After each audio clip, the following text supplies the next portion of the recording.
Hello friends, स्वागत है MK sir inspiration के एक और नए वीडियो में। सो फ्रेंड्स, आज के इस वीडियो में हम 12th फिजिक्स के 7 मोस्ट इंपॉर्टेंट क्वेश्चन को देखने वाले हैं। देखिए दोस्तों, मोस्ट इंपॉर्टेंट क्वेश्चन इसलिए लिखा क्योंकि सारे के सारे क्वेश्चन दोस्तों आपके प्रीवियस ईयर के रिपीटेड क्वेश्चन हैं।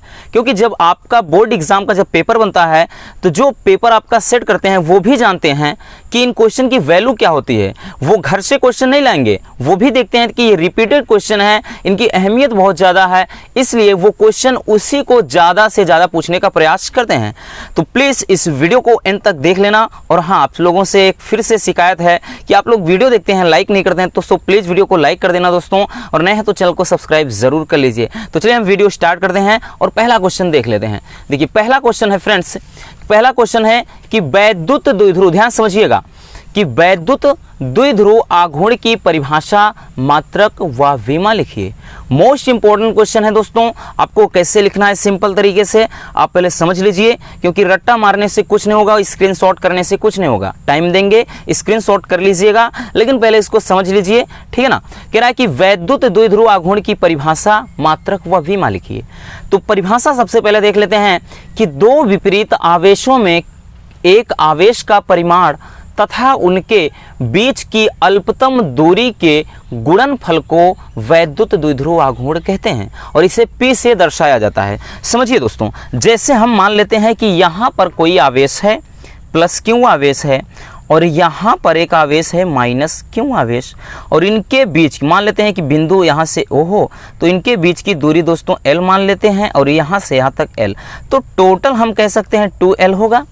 तो वही कह रहा है, यानी दो आवेशों में से कोई एक आवेश का परिमाण, यानी एक आवेश ले लिए और इनके बीच की दूरी, यानी इनके बीच की टोटल डिस्टेंस कितना है 2L, इनके बीच की दूरी का जो गुणनफल होता है मेरे दोस्त, उसी को अपन क्या बोलते हैं, वैद्युत द्विध्रुव आघूर्ण, यानी P से दर्शाया जाता है। वही चीज़ तो लिखा है ना कि दो आवेश हैं प्लस Q माइनस Q, इनके बीच की जो दूरी है वो 2L है, या अल्पतम दूरी है। वही कह रहा है कि दो आवेशों में से एक आवेश का परिमाण तथा उनके बीच की अल्पतम दूरी, इनके बीच की जो दूरी है 2L है, इनका गुणनफल है ना, 2L है और आवेश, इनका गुणनफल वैद्युत द्विध्रुव आघूर्ण कहलाता है। इसको ऐसे लिखिए, या फिर P बराबर 2QL। अब मात्रक क्या होता है, देखिए आवेश का मात्रक कूलाम, लंबाई का मात्रक मीटर, तो इसे कूलाम मीटर बोलते हैं। या दोस्तों इसका जो मात्रक होता है वो होता है डिबाई, ठीक है ना। अब विमा लिखेंगे तो देखिए विमा कैसे, तो यहाँ से होता है 2QL। क्यों, यानी आवेश, देखिए कांस्टेंट, ये जो अचर पद होते हैं इनका विमा नहीं होता है। आवेश का क्या होता है, Q बराबर AT होता है, ठीक, Q बराबर I इंटू टी, I का मात्र, यानी इसको लिखेंगे बीमा के रूप में A लिखेंगे एम्पियर, और T AT हो जाएगा, और L क्या है, लंबाई है, तो भाई साहब इसको L लिखेंगे। तो AT है, L है, तो इसी को LTA या लता आप याद रखिए, क्या लता, ठीक है ना, LTA यानी लता याद रखिए। समझ में आ गया, चलिए स्क्रीनशॉट कर लीजिए। चलिए हम दूसरा क्वेश्चन देख लेते हैं। दूसरा क्वेश्चन आपके सामने है दोस्तों, कह रहा है कि आवेश का रेखीय घनत्व किसे कहते हैं और इसका मात्रक क्या होता है। मोस्ट इंपॉर्टेंट क्वेश्चन है, अब की साल भी पूछा गया था। तो आवेश का रेखीय घनत्व, परिभाषा देख लेते हैं कि किसी चालक यानी कोई तार है, किसी चालक की प्रति एकांक लंबाई पर उपस्थित आवेश की मात्रा को आवेश का रेखीय घनत्व कहते हैं। मान लेते हैं दोस्तों कोई तार है, ठीक ना, और इस तार की मान लेते हैं लंबाई L है, और इस तार पर जितनी आवेश की मात्रा होगी, ठीक है ना, यानी तार की प्रति एकांक, वही तो कह रहा है, तार की प्रति एकांक लंबाई पर वितरित आवेश की मात्रा को क्या कहते हैं, रेखीय घनत्व कहते हैं, है ना। क्या बोलते हैं, रेखीय घनत्व। इसे लेमडा से दर्शाते हैं। तो लेमडा बराबर क्या होगा, Q/L। क्यों क्या है दोस्तों, क्यों आवेश है, L क्या है, तार की लंबाई, मात्रक क्या हो जाएगा, कूलाम प्रति मीटर, क्योंकि आवेश का मात्रक कूलाम और ये क्या है बटे में है, तो ये प्रति, और लंबाई का मात्रक मीटर हो गया। समझ में आया। चलिए अगला क्वेश्चन है कि आवेश का, क्वेश्चन नंबर 3 फ्रेंड्स, इसमें कह रहा है कि आवेश का पृष्ठ घनत्व। देखिए आवेश का एक होता है रेखीय घनत्व, दूसरा होता है फ्रेंड्स पृष्ठ घनत्व, और दोनों क्या है आपके काफ़ी ज़्यादा इंपॉर्टेंट हैं। तो देखिए पृष्ठ घनत्व और उसके बाद रेखीय घनत्व, कंफ्यूज मत होइएगा।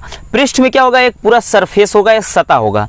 इसमें परिभाषा देखिए कि किसी चालक चादर की प्रति एकांक क्षेत्रफल पर उपस्थित आवेश की मात्रा को आवेश का पृष्ठ घनत्व कहते हैं। ठीक, और इसे क्या करते हैं दोस्तों, सिग्मा से दर्शाते हैं। देखिए उसमें क्या था, उसमें कोई तार था, लेकिन इसमें क्या, कोई चादर है, कोई चादर, यानी इस चादर के प्रति एकांक क्षेत्रफल पर जितनी आवेश की मात्रा होगी, ठीक है ना, प्रति एकांक क्षेत्रफल पर वितरित आवेश की मात्रा को ही क्या कहते हैं, अपन बोलते हैं इसको पृष्ठ घनत्व। ठीक है ना, रेखीय घनत्व में क्या होगा, तार होगा, और पृष्ठ घनत्व में कोई चादर होगा, तो वही चीज। ठीक, तो यहाँ से क्या हो जाएगा फार्मूला, सिग्मा बराबर क्यू अपान ए। तो मात्रक इसका क्या हो जाएगा, कूलाम प्रति मीटर स्क्वायर, क्योंकि ए क्या है, क्षेत्रफल, क्षेत्रफल का मात्रक मीटर स्क्वायर। समझ में आया दोस्तों। चलिए अगला क्वेश्चन देख लेते हैं। ये क्वेश्चन आपका बहुत ही ज़्यादा इंपॉर्टेंट क्वेश्चन है, और इसकी जो वैल्यू है वो तो बहुत ही ज़्यादा, यानी ये काफ़ी ज़्यादा आपका इंपॉर्टेंट क्वेश्चन बन जाता है फ्रेंड्स, कि समविभव पृष्ठ, समविभव पृष्ठ किसे कहते हैं, मोस्ट इंपॉर्टेंट क्वेश्चन है। तो पहले परिभाषा समझ लेते हैं, और इसकी विशेषताएं भी आपको लिखना है। ये क्वेश्चन भी अब की साल पूछा गया था कि समविभव पृष्ठ की परिभाषा व विशेषताएं लिखिए।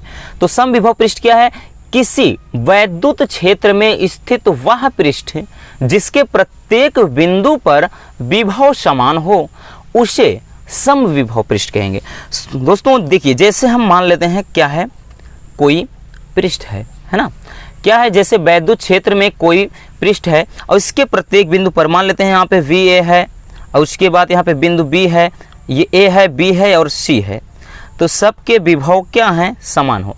यानी अगर वी ए पर विभव समान हो, वी बी पर और वी सी पर, तो ये पृष्ठ कहलाएगा, क्या बोलेगा, कहलाएगा दोस्तों समविभव पृष्ठ। वही तो कह रहा है ना, कि किसी वैद्युत क्षेत्र में स्थित वह पृष्ठ जिसके प्रत्येक बिंदु पर, जैसे देखिए ये क्या है दोस्तों, ये जो आपका यही तो है ना, इसी को तो बोलेंगे अपन, क्या कहेंगे, समविभव पृष्ठ। यही क्या है आपका, समविभव पृष्ठ है, क्योंकि इसके प्रत्येक बिंदु पर क्या होगा, विभव समान होगा। ठीक, कि किसी वैद्युत क्षेत्र में स्थित वह पृष्ठ जिसके प्रत्येक बिंदु पर विभव समान होता है, उसे समविभव पृष्ठ कहते हैं। ठीक है ना। चलिए अब इसके हम विशेषताएं देख लेते हैं। विशेषताएं आपका ज़्यादा एग्जाम में पूछता है। इसकी जो विशेषताएं हैं दोस्तों वो बहुत ही ज़्यादा इंपॉर्टेंट है। इसके पहले भी हमने बताया कि ये सबसे ज़्यादा एग्जाम में इसकी विशेषता ही पूछा जाता है। तो चलिए हम एक एक करके देख लेते हैं कि समविभव पृष्ठ के प्रत्येक बिंदु पर विभव समान होता है। अभी हमने बताया ना कि जैसे कोई पृष्ठ है फ्रेंड्स, मान लेते हैं ये क्या है दोस्तों, कोई पृष्ठ है और यहाँ पर ए है, बी है, सी है, तो इन पर यानी सभी के जो विभव होंगे दोस्तों वो क्या होंगे, समान होंगे। फिर कह रहा है कि समविभव पृष्ठ वैद्युत क्षेत्र के लंबवत होते हैं। जैसे क्या है, एक वैद्युत क्षेत्र है फ्रेंड्स और इस पे हमने दो पृष्ठ खींच लिया, तो ये क्या होंगे, 90 डिग्री का कोण बनाएंगे, तो ये क्या होते हैं, लंबवत होते हैं। अगला, दो समविभव पृष्ठ एक दूसरे को काटते नहीं है, देख रहे हैं ना आप, एक दूसरे को कभी नहीं काटेंगे। जब काटेंगे तो क्या है, इनकी दिशाएं परिवर्तित हो जाएंगी। ठीक, तो एक दूसरे को कभी नहीं काटते हैं।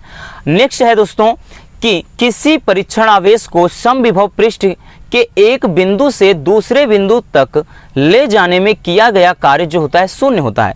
जैसे दोस्तों हम इसको एक चित्र के माध्यम से समझें, यहाँ पर एक बिंदु है और यहाँ पर है, और यहाँ से यहाँ तक आपको आवेश, अगर इस आवेश को यहाँ से यहाँ तक ले जाना है तो किया गया जो कार्य होगा वो शून्य होगा। क्यों? क्योंकि इस बिंदु पर विभवांतर समान है और इस बिंदु पर भी विभवांतर समान है। यानी क्या है, विभव समान है, विभवांतर यानी विभव में कोई अंतर है ही नहीं। जब अंतर नहीं होगा तो कोई कार्य नहीं करना पड़ेगा। तो इसलिए क्या होता है कि आवेश को एक बिंदु से दूसरे बिंदु तक ले जाने में दोस्तों जो कार्य करना पड़ेगा वो क्या हो जाएगा, शून्य, यानी कार्य बिल्कुल भी नहीं होगा। समझ में आ गया। चलिए अगला देख लेते हैं, लारेंज बल किसे कहते हैं। ये भी आपका काफी ज्यादा इंपॉर्टेंट है कि लारेंज बल क्या है और इसका वेक्टर रूप लिखिए।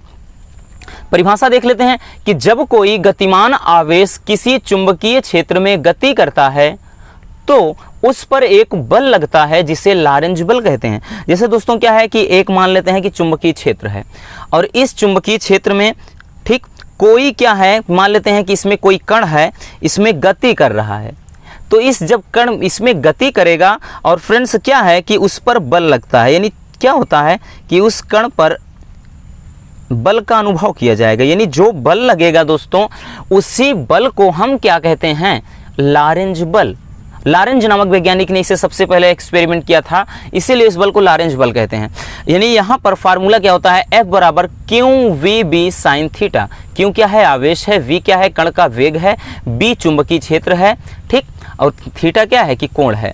तो ये हो जाता है F बराबर q v b sine theta. ये फार्मूला वेक्टर रूप करेंगे दोस्तों, तो F पर वेक्टर लगाएंगे क्योंकि ये क्या है, सदिश राशि, वेग क्या है, सदिश राशि, चुंबकीय क्षेत्र भी सदिश है, इसलिए क्या होगा इस पर, और क्यों आवेश है तो इस पर वेक्टर नहीं लगाएंगे, तो ये इसका क्या हो जाएगा, वेक्टर रूप हो जाएगा। नेक्स्ट क्वेश्चन है फ्रेंड्स आपका एम्पियर का परिपथी नियम, और ये तो आपका बहुत ही ज़्यादा इंपॉर्टेंट क्वेश्चन है कि एम्पियर का परिपथी नियम।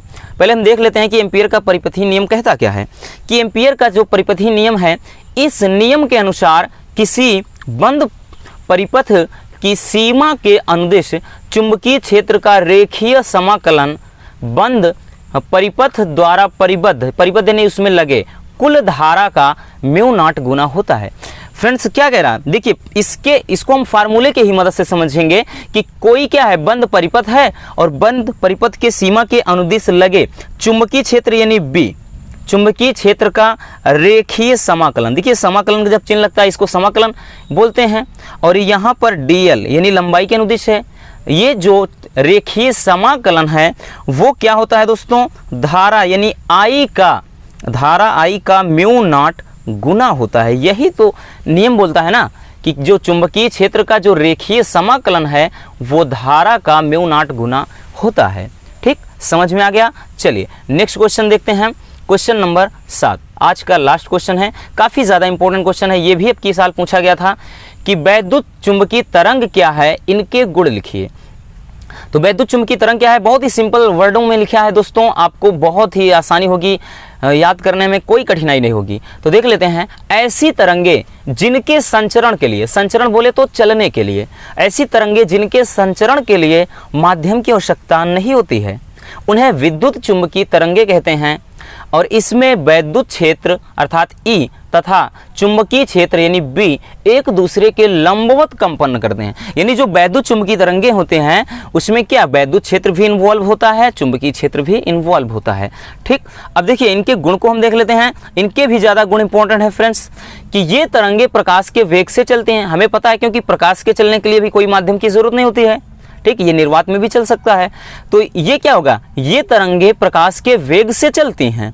दूसरा, इनके संचरण के लिए माध्यम की आवश्यकता नहीं होती, अभी हमने बताया इनके चलने के लिए कोई माध्यम की जरूरत नहीं है, निर्वात में भी चल सकते हैं। अगला है, इनकी ऊर्जा वैद्युत तथा चुंबकीय क्षेत्र में विभाजित होती है, अभी हमने बताया ना ये वैद्युत क्षेत्र है, चुंबकीय क्षेत्र इसमें विभाजित होगी। नेक्स्ट है कि ये तरंगे त्वरित आवेशित कणों द्वारा उत्पन्न होती हैं। यानी जब कोई क्या हो आवेश तेजी से, यानी त्वरित आवेश है, कोई तेजी से घूम रहा है तो उनके द्वारा ही ये तरंगे उत्पन्न होती हैं। तो बस आई होप कि सारी चीज़ें आपके माइंड में आसानी से स्टोर हो गई होंगी। सो प्लीज़ अगर वीडियो पसंद आई है तो वीडियो को लाइक कर देना, और नए है तो चैनल को सब्सक्राइब ज़रूर कर लीजिए मेरे दोस्तों, ताकि आपके बीच में हम ऐसे रेगुलर मज़ेदार टॉपिक पहुंचाते रहें। तो मिलते हैं किसी और मज़ेदार वीडियो के साथ। Love you, bye bye, take care.